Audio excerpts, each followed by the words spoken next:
दोस्तों, आज की सबसे पहली और बड़ी खबर, झारखंड में बिना खतियान के भी बनवा सकेंगे जाति प्रमाण पत्र। दोस्तों, झारखंड के लोग अब बिना खतियान के भी जाति प्रमाण पत्र बनवा सकेंगे। इसको लेकर आदेश जारी कर दिया गया है।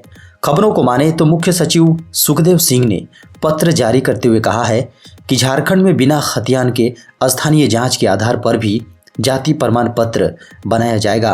साथ ही साथ झारखंड के लोग ऑनलाइन भी आवेदन कर सकेंगे। मुख्य सचिव ने कहा है कि अनुसूचित जाति, अनुसूचित जनजाति और ओबीसी के आवेदकों का जाति प्रमाण पत्र वर्तमान पता के आधार पर भी जारी किया जाएगा। दोस्तों, बड़ी खबर है, कोल ब्लॉक से 4 दिन बाद जिंदा निकले मजदूर। झारखंड के बोकारो जिले के चंदन कियारी प्रखंड स्थित पर्वतपुर कोल ब्लॉक में अवैध खनन के दौरान चाल धंसने से 4 मजदूर फंस गए थे। मजदूरों के कोल ब्लॉक में फंसने के बाद किसी को इस बात की संभावना नजर नहीं आ रही थी कि उनकी जान बचेगी। सबकी मौत तय मानी जा रही थी, लेकिन सोमवार को अचानक चारों मजदूर खदान से बाहर निकलने में कामयाब हो गए। जैसे ही चारों के जिंदा बचने की सूचना मिली तो पूरे इलाके में खुशी की लहर दौड़ गई। झारखंड में 2 से 4 दिसंबर तक हो सकती है बारिश। मौसम विभाग के पूर्वानुमान के अनुसार अगले 3 दिनों तक न्यूनतम तापमान 11 डिग्री के आसपास स्थिर रहेगा। 2 दिसंबर से 4 दिसंबर तक बादल छाने और बारिश होने की संभावना जताई गई है। मौसम विभाग के अनुसार बारिश समाप्त होने के बाद ठंड बढ़ेगी और तापमान में गिरावट होगा।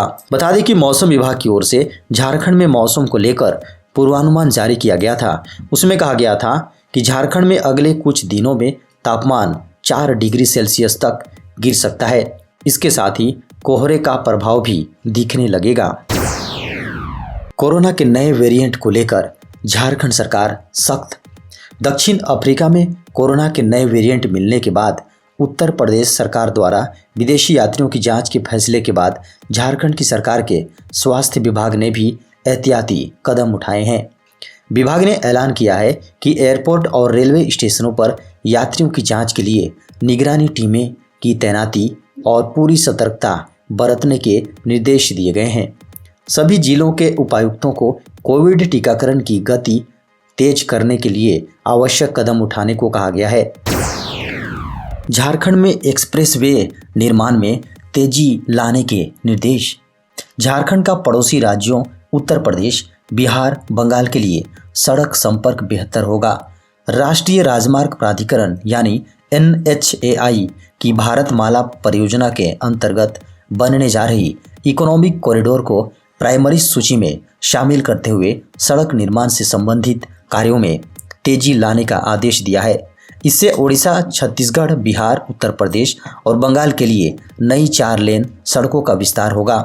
इससे आवागमन के खर्च में भी कमी आएगी और कम समय में अधिक दूरी तय हो सकेगी। झारखंड के कृषि बहुल इलाकों में सौर ऊर्जा से मिलेगी बिजली। झारखंड में अब कृषि बहुल इलाकों में सौर ऊर्जा निर्मित बिजली दी जाएगी। ऊर्जा विभाग इसकी तैयारी कर रहा है। ऊर्जा विभाग सोलर पॉलिसी बना रहा है। पॉलिसी बनने के बाद झारखंड सरकार कृषि बहुल इलाकों में सौर ऊर्जा युक्त बिजली उत्पादन करेगी। इसके लिए कृषि फीडरों को सौर ऊर्जा युक्त किया जाएगा, जिससे किसानों को आंधी, पानी या टेक्नोलॉजी खराबी के बाद भी निर्बाध बिजली मिलती रहेगी। झारखंड बिजली वितरण निगम की ओर से पिछले कुछ महीनों से इस पर काम किया जा रहा था। निगम ऊर्जा विभाग और कृषि विभाग के साथ मिलकर काम कर रही है। बता दें कि कुछ महीनों पहले ऊर्जा विभाग और कृषि विभाग की मामले में बैठक हुई थी। दोस्तों, बड़ी खबर है, भाषा और विषय के आधार पर किया जाएगा शिक्षकों का स्थानांतरण। झारखंड के स्कूली शिक्षा और साक्षरता विभाग ने निर्णय लिया है कि सरकारी विद्यालयों के शिक्षकों का अंतर जिला स्थानांतरण भाषा और विषय के आधार पर किया जाएगा। यानी कि जिस जिले में जो भाषा बोली जाती है उसी के आधार पर शिक्षकों का अंतर जिला स्थानांतरण किया जाएगा। वहीं ऐसा नियम लागू होने पर 2015-16 के पहले नियुक्त शिक्षक इसका लाभ नहीं ले सकेंगे और उन्हें अंतरजिला स्थानांतरण में मुश्किलों का सामना करना पड़ सकता है। 1,36,000 लाभुकों ने पैसा लेकर नहीं बनाया पीएम आवास। झारखंड के हर जिले में ऐसे लाभुक हैं जिन्होंने आवास नहीं बनाया। प्रधानमंत्री आवास योजना ग्रामीण के अंतर्गत झारखंड के सभी 24 जिलों में ऐसे 1,36,761 लाभुक चिन्हित किए गए हैं। एक साल से अधिक समय से पैसा लेने के बावजूद घर का निर्माण नहीं करने वाले सबसे अधिक लाभुकों की संख्या गढ़वा में है। यहाँ 18,625 और पलामू में 18,539 लाभुक ऐसे हैं जिन्होंने पीएम आवास की राशि का उठाव भी कर लिया और आवास भी नहीं बनाया। दोस्तों, बड़ी खबर है, झारखंड में अतिक्रमित 3 डिसमिल जमीन पर बनेगा आवास। झारखंड सरकार गरीब ग्रामीणों को घर बनाने के लिए जमीन देने की तैयारी कर रही है। ग्रामीण क्षेत्रों के गरीबों को अतिक्रमित सरकारी जमीन से हटाने के बजाय उनके नाम से ही जमीन की दाखिल खारिज करा दी जाएगी। गरीबों के नाम से 3 डिसमिल जमीन आवंटित कर प्रधानमंत्री आवास बनाए जाएंगे। 3 डिसमिल जमीन उनके नाम बंदोबस्त करने के संबंध प्रस्ताव पर मुख्यमंत्री ने भी सहमति जताई है। अब इसे कैबिनेट में बैठक में रखा जाएगा। फिलहाल इसका लाभ प्रधानमंत्री आवास योजना के लिए चयनित लाभार्थियों को मिलेगा। देश में कोरोना के मिले 8,309 नए मामले। केंद्रीय स्वास्थ्य मंत्रालय ने सोमवार को घोषणा की कि भारत ने पिछले 24 घंटों में 8,309 नए कोविड-19 मामले दर्ज किए हैं। साथ ही कोविड संक्रमण से 236 मौतें भी हुई हैं।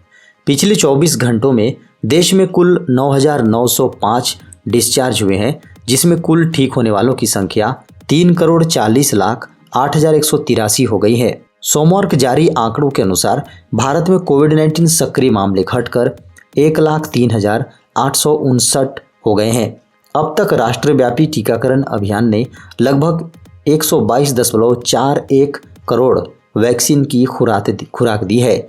देश में सोमवार तक मरने वालों की कुल संख्या 4,68,790 है। भारत में कोविड महामारी से पहली मौत मार्च 2020 में दर्ज की गई थी। लगातार 46 दिनों में नए कोरोना वायरस संक्रमणों में दैनिक वृद्धि 20,000 से नीचे गिर गई है और लगातार 149 दिनों में 50,000 से कम दैनिक नए मामले सामने आए हैं। बिना परीक्षा के रेलवे के इन पदों पर पा सकते हैं नौकरी। इंडियन रेलवे में नौकरी पाने के लिए सुनहरा मौका है। भारतीय रेलवे ने दक्षिण पूर्व रेलवे के तहत विभिन्न विभागों में अप्रेंटिस के पदों पर वैकेंसी निकाली है। ऐसे में इच्छुक एवं योग्य उम्मीदवार जो इन पदों के लिए आवेदन करना चाहते हैं वे इंडियन रेलवेज की आधिकारिक वेबसाइट rrcser.co.in पर जाकर अप्लाई कर सकते हैं। बता दें कि इन पदों पर आवेदन करने की अंतिम तिथि 14 दिसंबर 2021 है। बता दें कि उम्मीदवार को किसी मान्यता प्राप्त बोर्ड से कम 50% अंकों के साथ मैट्रिक पास होना चाहिए और ITI पास सर्टिफिकेट भी होना जरूरी है। दोस्तों, बड़ी खबर है, राजधानी रांची में खुलेगा ओपन यूनिवर्सिटी। झारखंड की हेमंत सोरेन सरकार ने राजधानी रांची में झारखंड का पहला ओपन यूनिवर्सिटी खोलने का निर्णय लिया है। राज्यपाल की सहमति के बाद झारखंड राज्य खुला विश्वविद्यालय अधिनियम 2021 गठित की गई है। इस अधिनियम के तहत सरकार ऐसे व्यक्तियों को शिक्षा का मौका प्रदान करना चाहती है जो औपचारिक शिक्षा प्राप्त करने में असमर्थ हैं और दूरस्थ शिक्षा माध्यम जैसे मुद्रित माध्यम, पत्राचार पाठ्यक्रम, संपर्क कार्यक्रम, अध्ययन केंद्रों और जनसंपर्क साधनों के जरिए अपनी शिक्षा का स्तर बढ़ाना चाहते हैं अथवा विभिन्न क्षेत्रों में ज्ञान और अध्ययन अर्जित करना चाहते हैं। मुख्यमंत्री श्री हेमंत सोरेन ने नीलांबर पीतांबर के वंशजों को योजनाओं से किया लाभान्वित। झारखंड के मुख्यमंत्री श्री हेमंत सोरेन ने नीलांबर पीतांबर के वंशज एवं अन्य लाभुकों को विभिन्न योजनाओं से लाभान्वित किया। वीर शहीद नीलांबर पीतांबर की भूमि लातेहार के कोने गांव में आयोजित आपके अधिकार आपकी सरकार आपके द्वार कार्यक्रम एवं विकास मेला में मुख्यमंत्री श्री हेमंत सोरेन बतौर मुख्य अतिथि शामिल हुए। मुख्यमंत्री ने वीर शहीद नीलांबर पीतांबर की प्रतिमा पर माल्यार्पण कर उन्हें नमन किया। रद्द हुई झारखंड से खुलने वाली 7 ट्रेनें। रेलवे ने कोहरे को लेकर 29 नवंबर से 1 मार्च 2022 के बीच झारखंड से खुलने वाली 7 ट्रेनों को कैंसिल करने का फैसला किया है। इनमें 2 रांची से, 1 धनबाद से और 1 टाटा से खुलने वाली ट्रेन है। इसके अलावा 7 ट्रेनें झारखंड के अलग अलग स्टेशन से होकर गुजरने वाली ट्रेनें हैं। इनमें कुछ ट्रेनों को जहां पूरी तरह से बंद कर दिया गया है, तो कई ट्रेनों का परिचालन सप्ताह में 1 दिन बंद किया गया है। दक्षिण पूर्व रेलवे की ओर से जहां हटिया आनंद विहार ट्रेन का परिचालन पूरी तरह मार्च तक बंद करने का फैसला लिया गया है, तो वहीं रांची पटना जनशताब्दी ट्रेन हर शुक्रवार को कैंसिल रहेगी। दोस्तों, बड़ी खबर है, बदल गए हैं एटीएम से कैश निकालने के नियम। एटीएम से कैश निकासी के नियमों में बड़ा बदलाव हुआ है। एसबीआई ने एटीएम से ट्रांजैक्शन को और अधिक सुरक्षित बनाने के लिए एक नई पहल की है। अब एसबीआई एटीएम से कैश निकालने के लिए आपको ओटीपी दर्ज करने की जरूरत होगी। इस नए नियम में ग्राहक बिना ओटीपी के कैश नहीं निकाल सकेंगे। कैश निकासी के समय ग्राहकों को उनके मोबाइल फोन पर एक ओटीपी मिलेगा, जिसे डालने के बाद ही एटीएम से कैश निकासी हो पाएगा। बैंक ने ट्वीट कर ये जानकारी दी है। ट्वीट में कहा गया है कि एसबीआई एटीएम में लेनदेन के लिए हमारी ओटीपी आधारित नकद निकासी प्रणाली धोखेबाजों के खिलाफ टीकाकरण है। आपको धोखाधड़ी से बचाना हमेशा हमारी सर्वोच्च प्राथमिकता होगी।